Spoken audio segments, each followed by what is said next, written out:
चलिए हम लोग देखे अभी तक कि गौतम जी कहाँ गए थे, अलार कलाम के पास गए थे, सांख्य दर्शन के प्रसिद्ध गुरु जो थे उनके पास। वहां पे जाकर के उनको अपने ज्ञान की तृप्ति नहीं हुई तो फिर वो दूसरे गुरु उद्रक रामपुत्र के पास गए, वहां भी उनको संतुष्टि नहीं मिली ज्ञान के मामला में, तो फिर वो अपने 5 ब्राह्मण मित्रों के साथ कठोर तपस्या पे अन्न जल दोनों त्याग करके बैठ गए। ठीक है, अब हम लोग यहाँ से शुरू करेंगे कि जब वो तपस्या कर रहे थे 5 ब्राह्मण मित्र के साथ, तो वहां पे इनको कुछ महिला का, कुछ स्त्री का गाने का आवाज सुनाई दिया। ठीक है, कितने ब्राह्मण मित्र के साथ थे? 5। ठीक है, पूछता है कितने ब्राह्मण मित्र के साथ ये तपस्या पे बैठे थे, तो 5 ब्राह्मण मित्र। ठीक है, तो वहां पे इनको कुछ महिलाओं का गाने का आवाज इनको सुनाई दिया, जिसमें महिला कह रही थी कि जो बीना के तार को इतना मत कसो कि वो टूट जाए और इतना ढील ना दो कि वो बजे ही ना।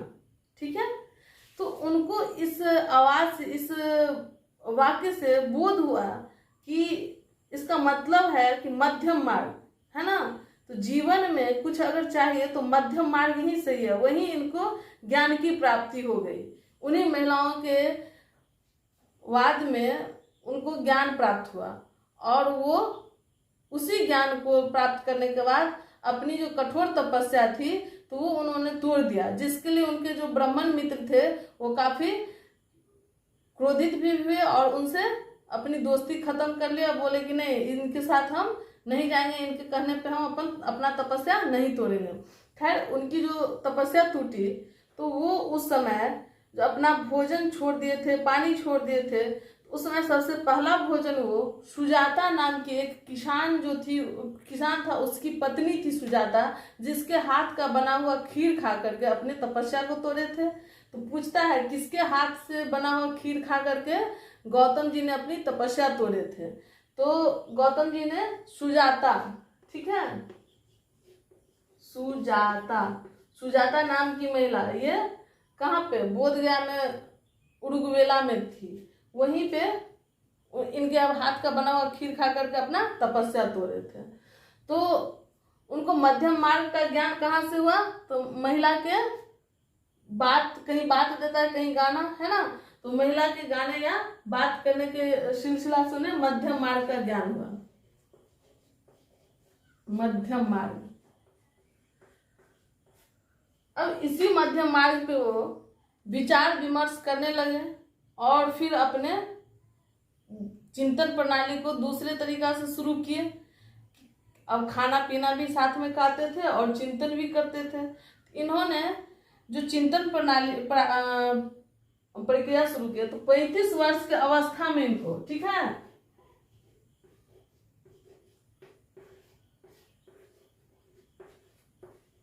पैंतीस वर्ष के अवस्था में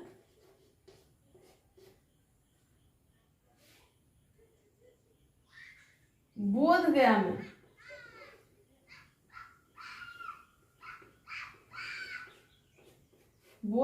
निरंजना नदी के तट पे,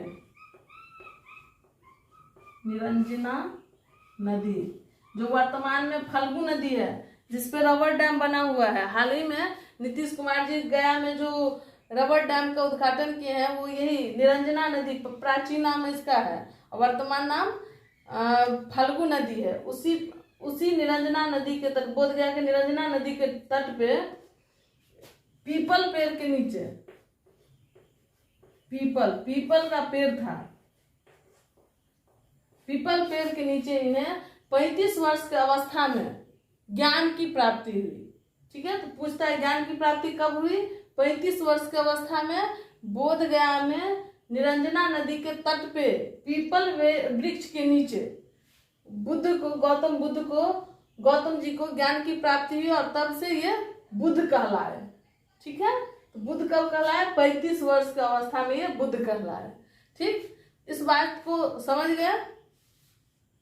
और इनको जो 35 वर्ष की अवस्था में जिस दिन ज्ञान की प्राप्ति हुई थी वो पीपल के पेड़ के नीचे, यहाँ पे जो ये ध्यान लगाना शुरू किए थे उसके 39वें दिन हुआ था, 49वें दिन, ठीक है, 49वें दिन पीपल पेड़ के नीचे बैठने के 49वें दिन इनको ज्ञान की प्राप्ति हुई थी। ठीक,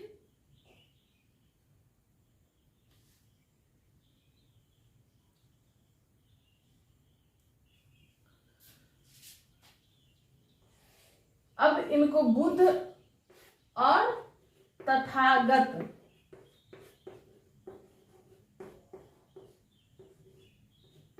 बुद्ध और तथागत कहा जाने लगा, जिसका मतलब होता है प्रबुद्ध। ठीक है,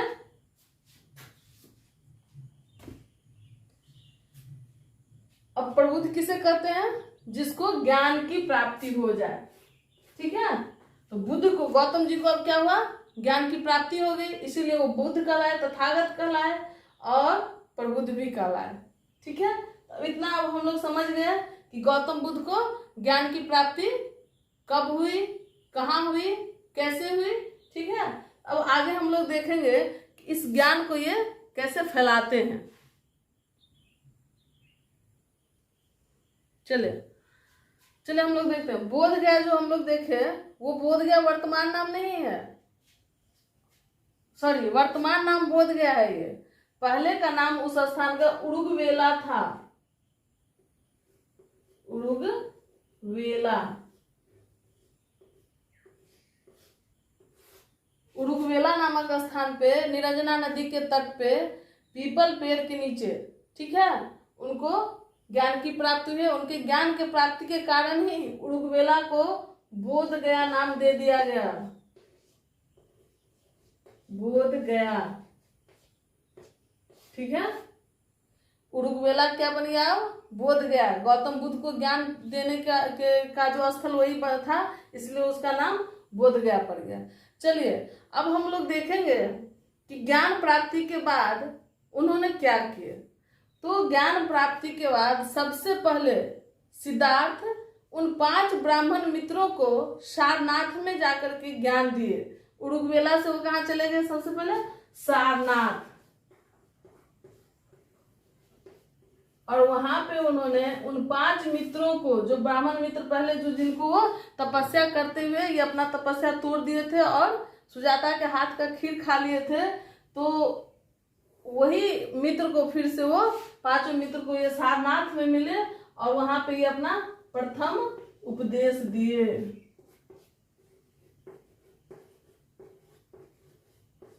पूछता है कि गौतम बुद्ध ने अपना प्रथम उपदेश कहाँ दिया था? तो सारनाथ में दिया था। किनको दिया था? तो उन 5 ब्राह्मण मित्रों को दिया था। ठीक है, तो अभी इन्होंने अपना प्रथम उपदेश दिया। इन प्रथम उपदेश देने की प्रक्रिया को धर्म चक्र परिवर्तन कहते हैं। बौद्ध धर्म में धर्म चक्र परिवर्तन।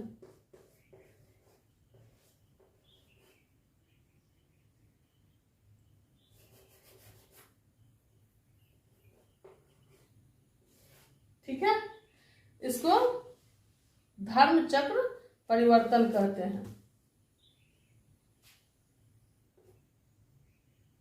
तो पूछता है कि गौतम बुद्ध के प्रथम उपदेश देने की प्रक्रिया को किस नाम से जानते हैं? धर्म चक्र परिवर्तन। ठीक है, जिसका अर्थ होता है सत्य की स्थापना होना। इसका अर्थ क्या होता है? धर्म चक्र परिवर्तन का मतलब क्या होता है? सत्य का स्थापना, मतलब सत्य की खोज होगी और अब उसको स्थापित किया जा चुका है। तो सत्य का स्थापना, धर्म चक्र परिवर्तन, है ना। कहाँ पे हुआ? प्रथम उपदेश जब सारनाथ में 5 ब्राह्मणों को दिए वो तब हुआ। ठीक है, चलिए अब आगे हम लोग देखते हैं कि ये जो उनको ज्ञान की प्राप्ति हुई थी उस प्रक्रिया को क्या कहा जाता है। जहाँ पे उनको घर त्यागे तो उसको क्या कहा जाता है? महाभिनिष्क्रमण। प्रथम उपदेश दिए उसको क्या कहते हैं? धर्मचक्र परिवर्तन। और ज्ञान जहाँ प्राप्त हुआ उसको बौद्ध धर्म में क्या कहते हैं? उसको निर्वाण, निर्वाण कहते हैं। बौद्ध बौद्ध धर्म में ज्ञान प्राप्ति को निर्वाण कहते हैं। और बौद्ध धर्म में मृत्यु को क्या कहते हैं, मरने के बाद क्या होता है, मरने की प्रक्रिया, वो है महापरिनिर्वाण।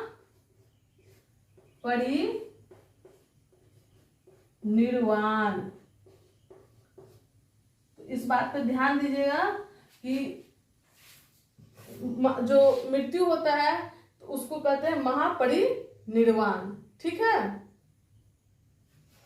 जिसका मतलब होता है मोक्ष प्राप्त हो जाना, जन्म मरण के प्रक्रिया से मुक्त हो जाना, है ना। तो मोक्ष की प्राप्ति हो जाती है तब तो उसको महापरिनिर्वाण होता है। और जिंदा रहने पे जब ज्ञान प्राप्त हो जाता है उस स्थिति में निर्वाण प्राप्त होता है, ठीक है। इस चीज को हम लोग देख लिए। अब हम लोग देखेंगे कि गौतम बुद्ध का दिया हुआ ज्ञान क्या था। गौतम बुद्ध जी जिस ज्ञान की बात की, जिस ज्ञान के लिए इतना तपस्या की, वो ज्ञान क्या था। तो उन्होंने 4 आर्य सत्य का ज्ञान दिए, 4 आर्य सत्य, ठीक है। उस चीज को हम लोग देखेंगे।